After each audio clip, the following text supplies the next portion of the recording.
I found my mother's handwriting in a hospital file and discovered they let her die. Not by accident. Not by mistake. They chose to let her die. And the person who signed off on it, my sister, the doctor, the one I trusted to save her. Have you ever discovered that someone you loved was responsible for the worst thing that ever happened to you? Drop your thoughts in the comments below and hit that subscribe button because this story gets darker than you can imagine. My name is Meredith Cole. I'm 28 years old. I work as a medical billing specialist at an insurance company in Charlotte, North Carolina. Boring job. Stable. The kind of work where you spend 8 hours staring at codes and claims and wondering if this is really what you went to college for. But it pays the bills. And after my mother died 2 years ago, paying bills was all I could handle. My mother, Helen Cole, was 56 when she died. Stage 3 ovarian cancer. She fought for 11 months. Chemo, radiation, clinical trials, everything the doctors said might give her a chance. And then one day, she just gave up. Stopped treatment. Went into hospice. Died 3 weeks later. I was with her at the end, holding her hand, watching her fade. "I'm tired, Meredith," she whispered. "I can't fight anymore." I didn't understand. She'd been doing better. The last scans showed the tumor shrinking. Her oncologist, Dr. Brennan, said she had a real shot if she kept going. But she quit, and I was so angry at her for giving up. I didn't know the truth. Not until 2 days ago. My older sister is Dr. Catherine Cole Westbrook. She's 34. Oncologist. Works at Mercy General Hospital, the same hospital where my mother was treated. Catherine is everything I'm not. Brilliant, successful, confident, cold. We were never close. She's 6 years older, and by the time I was old enough to have real conversations, she was already in med school, already gone. But when Mom got sick, Catherine stepped in. Took over.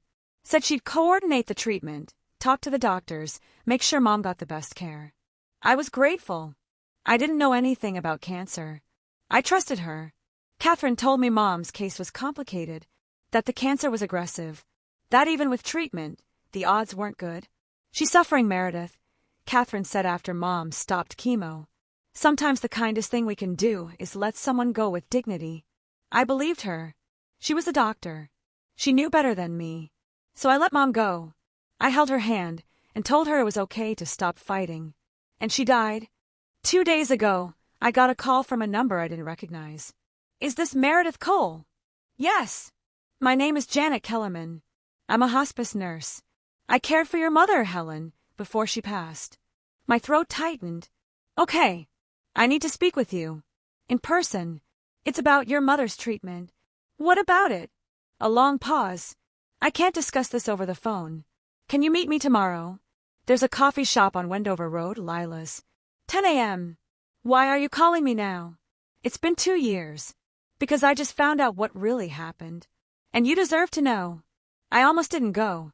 Part of me didn't want to know. Didn't want to reopen the wound. But I went." Janet was in her 60s, gray hair, kind eyes, the kind of woman who looked like she'd spent her life caring for people. She was already seated when I arrived, hands wrapped around a coffee cup like she needed the warmth. I sat down. "What's this about?" She looked at me for a long moment. Then she slid a manila folder across the table. "I shouldn't have this," she said quietly. "But I made copies before I quit. I couldn't let it go." "Copies of what?" "Your mother's medical records." I stared at the folder. "Why would you?" "Open it." I did. Inside, pages and pages of medical charts, test results, doctor's notes. I recognized some of it. Dates, medication names, scan reports. But there were pages I'd never seen before. Incident reports, ethics committee reviews, insurance denials. And then I saw it. A handwritten note, dated 3 days before my mother stopped treatment. The handwriting was shaky but clear. My mother's handwriting. "Please. I want to keep trying. Dr. Westbrook says no. She says I'm not a candidate, but I feel stronger. The scans are better. Please help me. I don't want to die." My vision blurred. "What is this?" "Your mother's request for a second opinion," Janet said. "She wrote it herself and gave it to me. She begged me to show it to the patient advocate." "Did you?" I tried, but Dr. Westbrook intercepted it. Said your mother was confused from the pain medication. Said she wasn't thinking clearly. Catherine said that. Janet nodded. Your sister was your mother's primary oncologist. She controlled everything: treatment plans, medication, referrals. When your mother tried to continue treatment, Dr. Westbrook denied it. Why? Why would she do that? Janet's hands tightened around her cup. Because of the hospital. What do you know? Mercy General was struggling financially 2 years ago. Budget cuts, layoffs, pressure from the board to reduce costs. Cancer treatment is expensive, especially late-stage treatment with low success rates. The hospital started pushing doctors to make economic decisions. My stomach turned. You mean let people die to save money? Not officially. But yes, there were quotas, targets. Doctors who kept patients in treatment too long, patients who weren't likely to survive, were reprimanded. The hospital wanted shorter stays, quicker outcomes, fewer resources spent on terminal cases. But Mom wasn't terminal. You said her scans were better. They were. That's why she wanted to keep going. But Dr. Westbrook classified her as palliative. She recommended hospice. And once that recommendation was made, your mother's insurance stopped covering treatment. I couldn't breathe. Catherine did that. Your sister signed the palliative care order. She also sat on the hospital's ethics committee, the committee that reviewed cases where treatment was being denied. She had the authority to override your mother's request. And she did. Yes. I stared at the note. My mother's handwriting. I don't want to die. There's more, Janet said quietly. She pulled out another document. A financial disclosure form.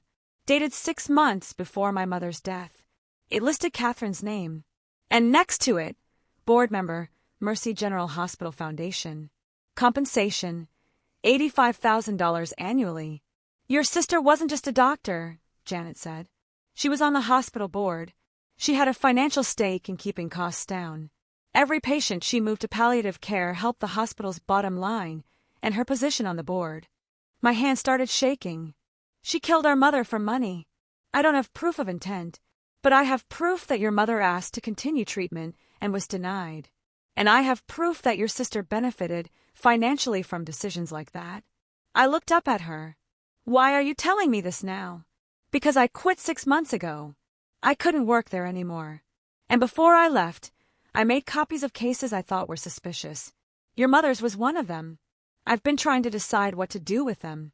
Then I saw an article last week. A lawyer in New York is filing a class action lawsuit against hospitals for medical neglect driven by cost-cutting. I contacted him. He said your mother's case could be evidence. What do I do?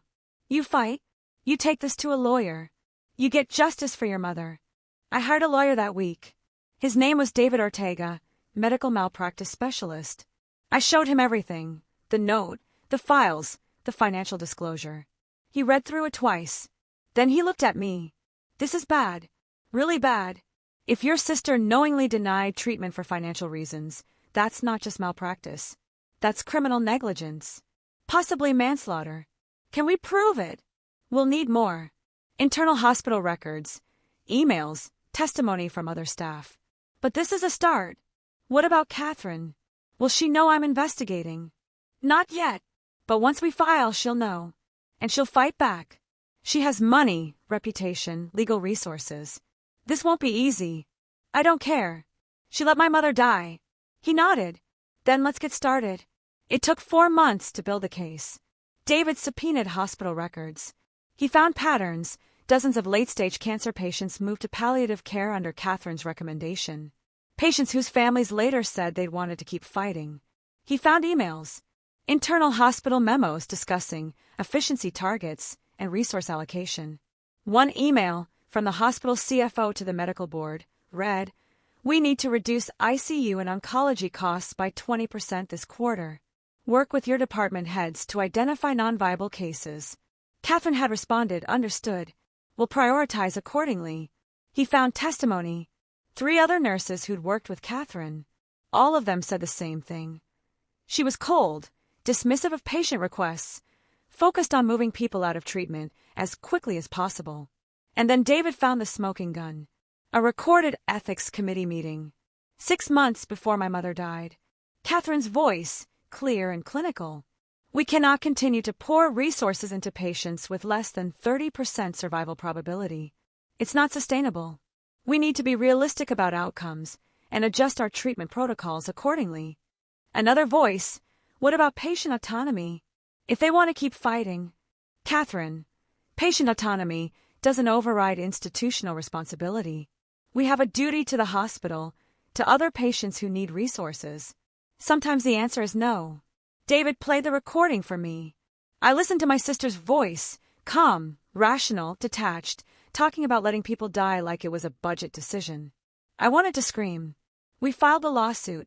Medical negligence, wrongful death, breach of fiduciary duty, named defendants, Catherine Cole Westbrook and Mercy General Hospital. The story hit the news 2 days later. Oncologist accused of denying treatment for profit. Sister files lawsuit after mother's death. My phone exploded. Reporters, journalists, people I hadn't talked to in years. Everyone wanted a comment. I gave one statement. My mother asked to keep fighting. My sister said no. I want to know why.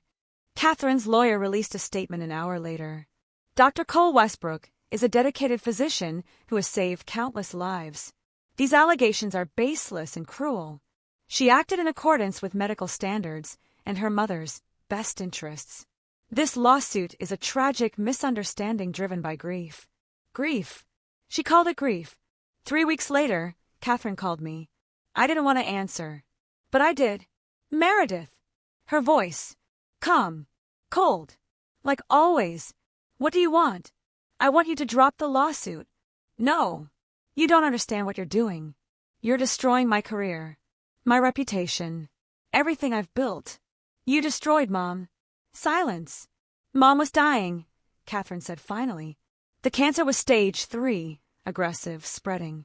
Even if she'd continued treatment, she had maybe 6 months. Maybe. And those 6 months would have been agony. I made the call to give her peace. She didn't want peace. She wanted to fight. She was in pain, Meredith. She was confused. She didn't understand.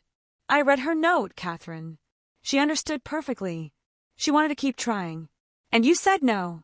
Because I'm a doctor. Because I know better than a scared patient what's actually possible. Or because you were on the hospital board and saving money was more important than saving her. Silence again. Longer this time. That's not fair, she said quietly. Fair? You let her mother die and called it mercy. You sat on a board that paid you to cut costs. You prioritized money over her life. I prioritized realistic outcomes. There's a difference. Not to me. Meredith, please. Drop the lawsuit. I'll settle.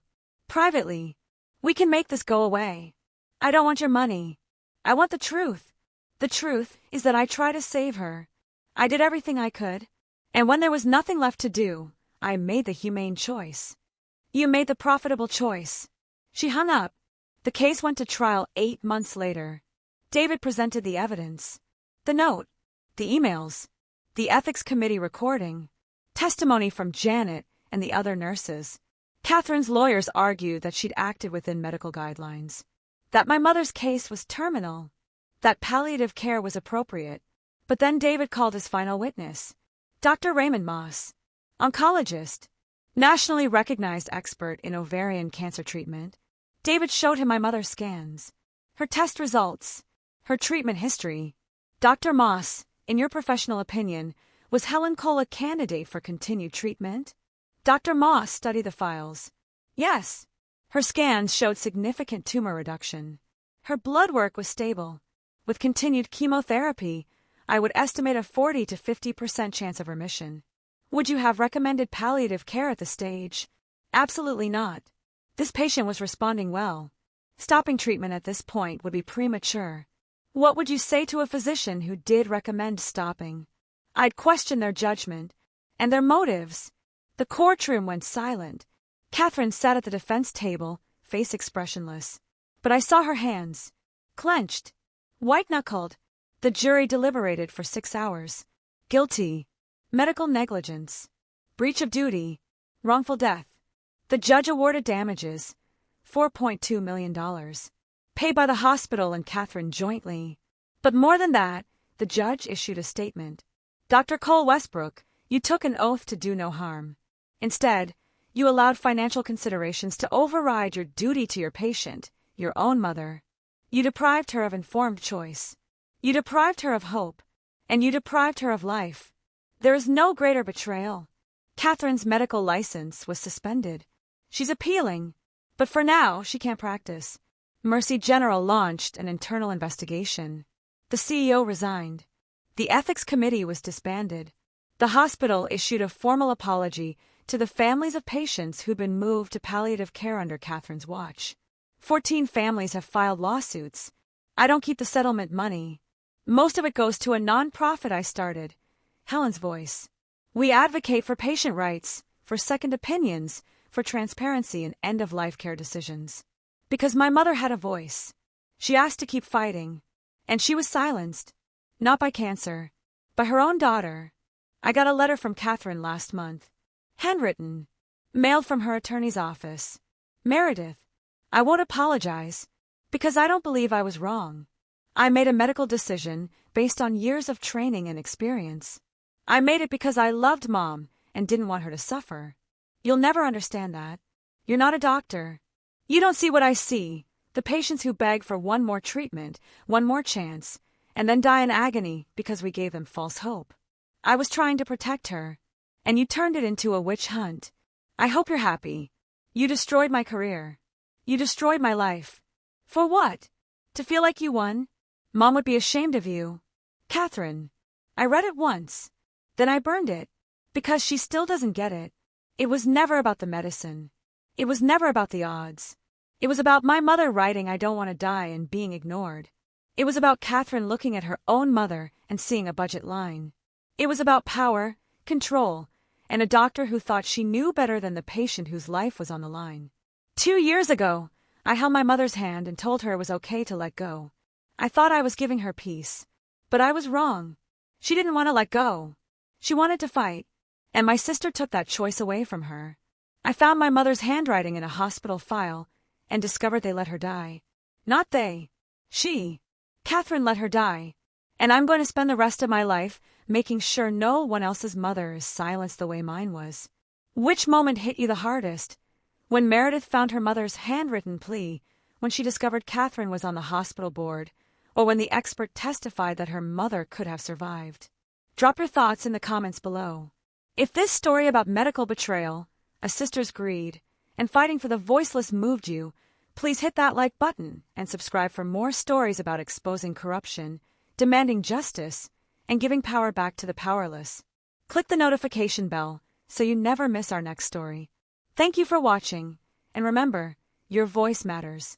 Don't let anyone take it away.